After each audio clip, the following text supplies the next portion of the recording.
Hello, everybody. I'm Rosana Mello from IEPAS, and I'm here today with Bex, and we are going to talk about something that you might be, we need to be brave to be able to do it. Can you guess? We're going to talk about extreme activities today. And if you like it, New Zealand has got you covered. Bex, do Yeah, you actually like extreme activities or not? I do. I like some. I've done crazy things like skydiving in New Zealand, and I walked around the top of the Sky Tower and done lots of mountain biking and sort of things like that. But bungee jumping, that kind of thing, I haven't done. So yeah, I am kind of one toe in the water with extreme activities, but not my whole feet, if that makes sense. Yeah. How Yeah, about you? funny because like for me, I can't say I like it. I've tried it. I've tried everything. I've done bungee jumping, I've done skydiving, uh, rafting, and let me see what else. I think I've tried pretty much everything, but I discovered that I don't like it. I like trying to understand the sensation and to actually to have that feeling. Oh, I've done it, and Mhm. but I don't want to do it again. You know, it's just so funny. And some people are really crazy for adrenaline, and they bungee jump once and they want to go again, and sometimes they do straight away. I've seen people that they have a discount if they go for the second time, and then they just I'm going to go again or trying the swing now. And for me is a boost of adrenaline, and that's enough. I try it, and I don't want One to. time wonder, one time only. Yeah, funny, isn't it? And I still remember the day where when I bungee jumped, and uh, I used to say that my stomach I still there in Taupo. That's where I've tried it, and every time I go there, that feeling come back to me. I think it's like so different, you know, and that's why I think people should try, even if they are scared, even if they are not brave, because it's just so different. And yeah, it's scary though when you are about to jump.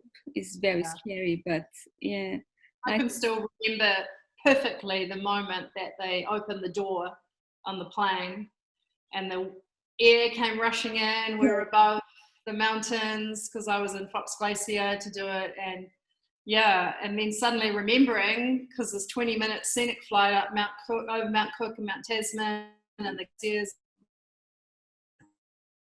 mountains and rainforest, and suddenly it was like, oh man, that's right. I've got a man attached to my back and we're about to jump out of a plane.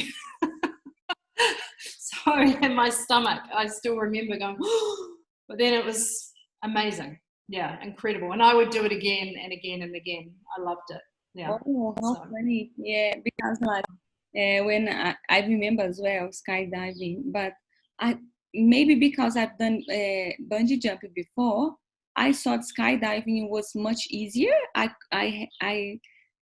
kind of like, yes, I was really excited, and the difference in skydiving is you go up and up and up and up. And I don't know if you remember that. I remember inside the plane, and when you preparing to go, and the plane were going up, and like I was, oh my gosh, where am I going? Because it's just like 10, 15 minutes going up, and you have lots of time to think about it. And yeah, I think I was preparing myself and just thinking like, oh, you want to do it, so you got to enjoy it. And maybe because the feeling of the bungee jump was still there, when they opened that door, I just decided that I was going to enjoy it. And then yeah, I did. It was really good. But yeah, I don't, I mean, yeah, I would do it again, but it's not that I'm keen on doing it again or something like this. But okay. it's interesting that there are so many chances for people to do it in New Zealand. Then it's like so many different activities, and I'm not sure if you have a chance. I don't think so. You haven't jumped from the sky tower, right? No, I haven't. I haven't jumped from the sky tower, but I've done the skywalk where you walk around Yeah, the the rim, you know, like yeah. Saturn, the rim around it. So Mm. that was pretty crazy and scary, and I've done that. I never want to do that again. It was very Mm. windy the day we did it, Wow. um, but it was amazing, and I'm sure the view was fantastic. I don't really remember because I didn't really want to look too much. Yeah. I was looking right out to pretend I wasn't up really high. But it was amazing, and the people that were taking us, our guides, were incredible, and that's what I remember because they could see. I made it very clear that I didn't want to do the tricks and lean over the side, and I was quite happy just walking. So, yep, the guy just grabbed my, because you're attached here and around here, and he just pulled it. It's a little bit like a seatbelt in a car, and he just pulled it a little bit further, so then it felt really firm, and then I went, okay, I'm a bit more relaxed now because I could feel that it was just a bit tighter. Yeah. Yeah. Yeah, we are the land of extreme, crazy, ultimate sports. Yeah, there's so much to do. Yeah, I was just thinking because I hear that to jump from the sky tower is much worse than like bungee jumping in the normal place that we do, like with a river or I don't know. It's just because you can see the buildings and the concrete, and then looks like you're just going to go and. Yeah, I think it's a bit slower though because you're attached to the wires to go down. But yeah, I think there must be something psychological if you're leaping over a river, you know, a lake or somewhere like that. You can tell yourself, well, if the bungee breaks, at least it's water, so I'll Yeah, hopefully still survive. that is, yeah, Yeah. I can understand that because I remember when I was bungee jumping, I could see the like the end, right? I could see where I would go if things go wrong, and then it's really scary. And when I was skydiving, I couldn't see like the floor, the ground, and then was okay, it's like too far away. And then with the sky tower, I think that's probably worse, uh, Mm, if you think this way, of course. But yeah. it's very interesting because I remember when my sister came to New Zealand, she's really, really like scared of everything, and she's shy, and she said, "I'm never gonna do anything like that." And when she used to see photos of me doing it, and she would be like, "You crazy." And anyway, she came to New Zealand, and I told her, if you feel like, just go and do it. And she was in Queenstown by herself, and she just done it. I couldn't believe it because Wow. it's just like, and she felt so good about herself. And Mhm. I think it's an experience that she takes for life, and just tell people about. And she has the video of it, and she was brave at least once in her life. I'm Yeah, sure she's been brave more times than that. But yeah, yeah, that's I how think she. a lot of people maybe get not talked into, but you may come to New Zealand and it's not high on your list to, you know, do a bungee jump, but you start speaking to people. Maybe you're on a bus tour traveling around and everyone else is doing it except Yeah. you. So they're very good at giving you the confidence or the courage to, you know, do it. Oh, the other thing I've done, which was amazing, that I think is my favorite thing, is ice climbing on the Franz Josef Glacier. Mm. I've done that 3 times on the glacier with the crampons and everything. And again, had a really amazing guide who made me do things that I didn't think I could ever do. I sort of had said, I can't do it. I can't climb that wall and go through the tunnel because I'm really claustrophobic. And he talked me through it, which was amazing. And when I came through the other side of that, I felt $1,000,000. I was like, wow, I did it. That's incredible. So yeah, I always recommend everybody to go because it's beautiful and you're on a glacier, which has been there for, you know, so many hundreds of thousands of years, and it's alive and moving. Not that you can feel it moving, but it's this incredible sort of part of nature, and you get to go and I'm just gonna add to my list here because I haven't done it. Yeah, it's amazing. And now that the glaciers receded because of you know, melting and so on, so actually for Franz Josef Glacier, the only way to go now is to be flown up by helicopter and then dropped on the glacier, which is really cool. I've done that anyway. That was an option before. You could walk to it or go up. But yeah, it's incredible. You get to go on a helicopter ride over the back of the Southern Alps and Mount Cook, our highest mountain, and all of that stuff. And then you land on this glacier and get to play around and have a whole lot of fun, you know? So we talked about lots of activities here already. And I'm just thinking, like, if you could summarize what is there to do in New Zealand, like in terms of extreme activities. I know it's well, bungee jumping, obviously, skydiving. There's lots of different places to do skydiving. You've got all the heli skiing down south, so if you really want to go way beyond your normal skiing, you know, you get taken up a helicopter and get to do incredible runs that no one else is anywhere near. There's incredible mountain biking in New Zealand. The Redwood Forest in Rotorua is rated as one of the best mountain bike places in the world. Really great tracks from total beginner right through to really, really hardcore extreme, and the same in Queenstown. But what New Zealand has also done in the last watched it happen in the last 10, 15 years is amazing cycle trails have gone in all over the place. So you can do all sorts of fantastic trips, guided or taken up rivers and riding through countryside where there's no roads. And the only way to get out is to ride through the bush and the mountains and all those sorts of things. Other activities that you'll have things like obviously the jet boating that happens in a lot of places. The rafting, there's amazing river rafting. Whitewater kayaking happens in lots of places as well. You know, there's sort of, what did I see? In Waitomo Caves. And I know they do it in other parts of the country too. Yeah, you can go, what I did, which was with a friend visiting from Canada, and we just went in the little boat and watched the glowworms, and it was really lovely and not extreme at all, but beautiful. And then the other extreme in the Waitomo Caves is you can do canyoning. So you're actually blackwater rafting, so it's rafting underground. Yeah. You've done it? Yeah, and then going down through the tunnels. See, I'm so claustrophobic. I loved it.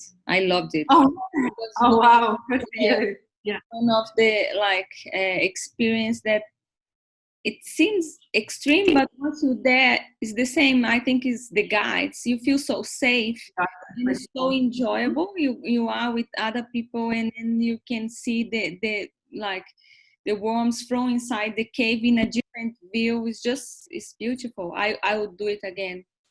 Definitely. Yeah. Other things too, just adding on to that, you've got mountain climbing. I know lots of people have come to New Zealand and they can go guided up, you know, onto our mountain ranges and do like full on ice climbing to the peaks. And I'm not talking about little walks to waterfalls or anything like that. Kayaking also down on Dusky Sound and Doubtful Sound down in Fiordland, which is, you know, there's nowhere to get off the canoes. You know, it's all incredible walls. You know, if you've seen the photos of where they filmed all that Lord of the Rings stuff, you know, it's amazing.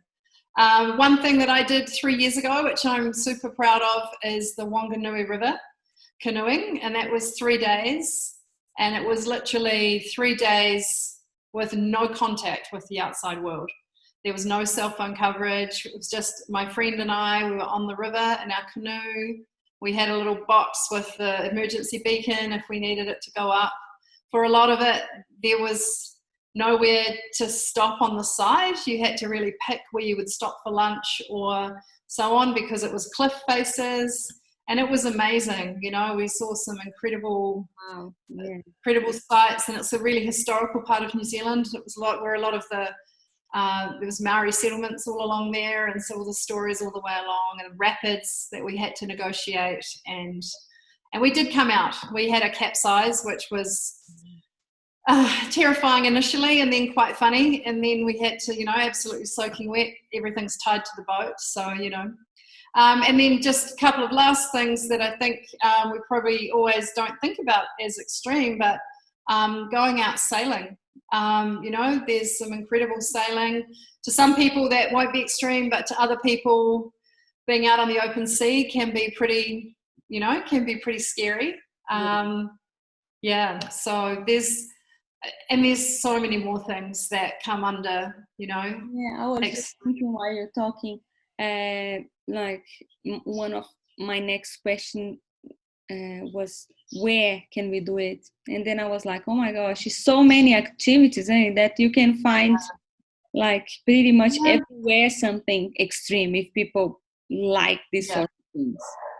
There's obviously lots in Queenstown and around that region, the Queenstown Lakes region. There's a lot around Rotorua. Again, another sort of big tourist area. There's a lot through the middle of the North Island, the sort of that central plateau. That's where there's a lot of mountain biking. You've also got the Tongariro Crossing, which is voted as one of the top 10 day walks in the world. But it's not an easy walk. It's a big walk, and people underestimate it all the time. But you are climbing up through alpine regions and this incredible landscape that keeps changing. So in terms of day walks, I think it's quite extreme, but amazing. And it's one of the best day walks I've ever done in my life. And it was a real achievement, to get it done. So, but up north, up in Northland, there's lots of stuff. There's lots and lots of places in New Zealand where there might be one or maybe two activities, but then you've got those real hubs and centres. Like Auckland has a lot as well. You can do a lot from Auckland in a day, in a day trip. Rotorua, Queenstown, those sort of regions, there's a lot going on. Yeah. Yeah, and something that I think is, even if the person is staying in a city where there's nothing extreme to do, I'm sure it's like a short drive for them to find something, right? Because I remember when I was living in Hamilton, there was nothing much to do there, but I went to Taupo, that is 1.5 hours, and I've skydived there, and it's just everywhere you are, you're gonna find something near, or just a city close by, or it's just really Google it or go to the sites where they have information and ask. They will find everything, and it's very easy to go. And something that tours as well, going from those places. If you don't have your own transport, there's lots of groups that do, stuff to get you out. Yeah, that what I was going to ask you, because lots of people they don't know what to do, and if they need to book for these activities. And I think the best thing to do, especially for these more extreme activities, is to go on an organised trip. For most of them, that's the only way you can do them anyway. Something like a bungee or skydive or that kind of thing. It all needs to be locked in. Even the Tongariro Crossing, you can't just go and do it. You need to be organised so that you're dropped off by a tour and then picked up at the other side. And they like to keep track of who's on the walk every day so they can make sure everybody makes it off okay. There's certainly places where you can go and just go and do those things yourself, but you should always, safety first, using your common sense again, go to the local eyesight, as you said, or the Department of Conservation office, visitor centre, check in with them, and they generally have sign-in books so you can say what it is you're off to do. But with most of those activities, you will need to book it ahead generally. Maybe people just decide to go and they go. If they're lucky, they can maybe have a spot left there, but I don't think people want to lose so much time and energy, right, to go to a place and then, oh no, today you can't do it. and it's just like frustrating, right? So I would say that it's better for them to book. Yeah, definitely. And I've got friends who've worked in the industry, and they ran a kayaking venture, and I remember being there one day when I was there on holiday, and the weather was changing, and it was changing, you know, like it does in New Zealand on the coast really quickly. And this family with young children were arguing because they wanted to go out, but they hadn't booked ahead. They just turned up, and they were just saying, we're really sorry, but we can't, because you're going to put yourselves in danger, and then our staff are going to have to come out to rescue you, and they're going to be in danger, and then other people from the village are going to have to come and help, and we just can't do it. Yeah. And they probably, you know, and I thought it was such a shame, because if they'd rung before they drove out to where they were, which was a little bit remote, they could have told them all that and said, but the weather tomorrow is going to be perfect. We can book you in for tomorrow and come first thing in the morning, and it would have been totally fine. So yeah, it pays to the locals, the people running the activity will tell you if it's a good day to do it and book you in, and yeah. It ties in well with my next question, that is how safe it is. And I think you already kind of said as well that the people running it, they will know, right? They will know. And I think, you know, things like bungee, you know, throwing yourself off a bridge attached to a rubber band, it's what I always joke, it's what it is, you know. But it's amazing, their safety record has been incredible, you know, and they have to be the same. You know, there have been accidents in New Zealand like there have been all around the world, because by definition extreme sports do have a little bit of danger attached to them, but no business wants to be known for being the business that doesn't look after people. So I think a lot of operators in New Zealand are very, very careful, to the point of maybe being over careful in some places, because they want to make sure people are really safe. But there's, you know, they've got health and safety guidelines that the government ensures that they all adhere to, and they are full on, and they are, you know, really, really, really strict and so on. So, I remember when I went bungee jumping, I was really scared, and I asked the guide, "Oh, am I safe? Am I safe?" Like I don't know how many times, and he said, "Yes, you're safe." And like they are pretty good in making you feel safe. And the guy was saying like how often they change that. The rope. I don't know. They change that thing.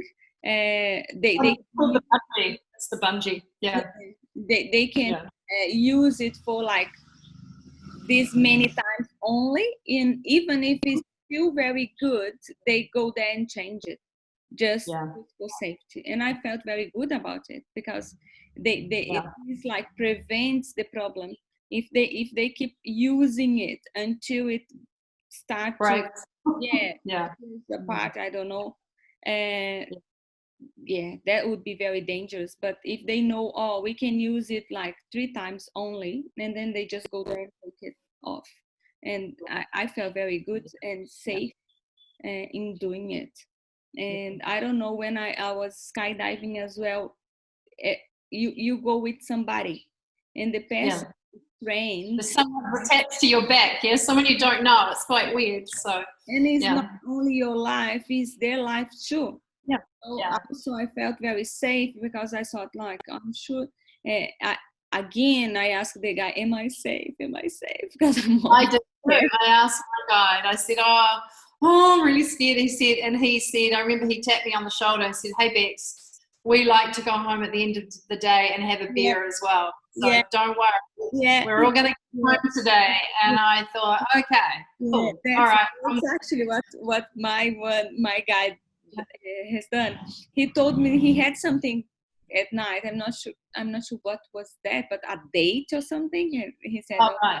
I've got something big tonight. So don't worry. So it's really, really good, a good feeling in doing it. But in your opinion, which one of these activities is the hardest for people that has never tried anything, and they just come to New Zealand and they want to experience something? Which one would be the hardest? Well, I think as probably has been demonstrated by the different things that you and I have done and either liked or not liked or whatever. But I think that obviously bungee jumping has become such an iconic activity in New Zealand, because we were, you know, the bungee jump on the Kawerau Bridge by AJ Hackett was the first commercial bungee in the world. Yeah. And, you know, it's become sort of synonymous with all that New Zealand is supposedly about, you know, all these crazy activities. I think that's a really cool thing to do, and it is, and you can do smaller ones like off the Auckland Harbour Bridge to kind of get in the mood. It's not as high. And then the other things really depend on what you are nervous about as a person or not, and maybe you want to overcome your fears like you did, you know, wanted to tick things off. You know, so for some people that could be, you know, whitewater rafting, you know, to some people could be the hardest thing ever. And then for others, yeah, for me, I could never do the canyoning through the Blackwater rafting and the caves because I'm so claustrophobic. And now, having seen, you know, those Thai school children, the soccer team that got caught in the cave for however long, that's completely put me off it forever. But that's me. I'm really claustrophobic. Other people love all of that stuff. So, but I think maybe of all things, bungee. But I also, for me personally, as I've already said, I think that glacier, walking around on the glacier, looking down over rainforest and then out to the sea, is, and with the mountains behind you, to me is iconically South Island, New Zealand, and is a really great thing to do. Yeah, and I'm thinking it also depends on what you see as extreme, right? Because some people, they just think like, oh, this is fun, it's just fun, it's not extreme at all. And like, where is this line? Like you said, if you go for a walk on the Tongariro crossing, that is beautiful. And some people might think like, oh, it's just a walk, it's just a hiking. And for others, it's really hard, because it is hard. And I'm just thinking, I flew in a balloon, for example. For me, it was so peaceful. It's nothing extreme about it. Yeah, it was incredible. Flying like a bird, you know? Yeah. And for some people, they are so scared of the height and the I don't know, the fire that has in a balloon, and then they just believe it's extreme. So yeah, we need to understand that it varies from people to people. But I totally agree with you. I think everybody that likes this sort of thing should try the bungee jump, and even for the ones that doesn't like, they should go there and have a look and see other people, absolutely. Because it's just an experience by itself. You're seeing other people jumping and how they speak the landscape. Amazing landscape. You know, it's this incredible river, and you see where it's cut into those cliffs, you know, and that's, you know, thousands of years of the river, you know, changing course, and it's just so high. And watch those people jump like crazy people. I've seen some people that just standing there and maybe like recording other people jumping, you know. It's funny. But if you're not keen on this sort of activity, that's okay. But I think once you there, like I just remember, I don't know what's happening, but you just feel like trying it.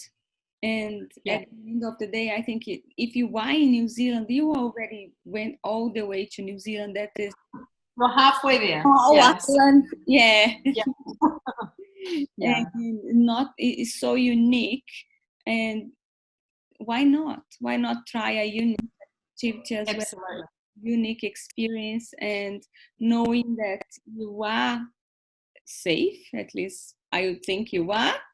And just try it. And that's what I think. It doesn't matter like if you're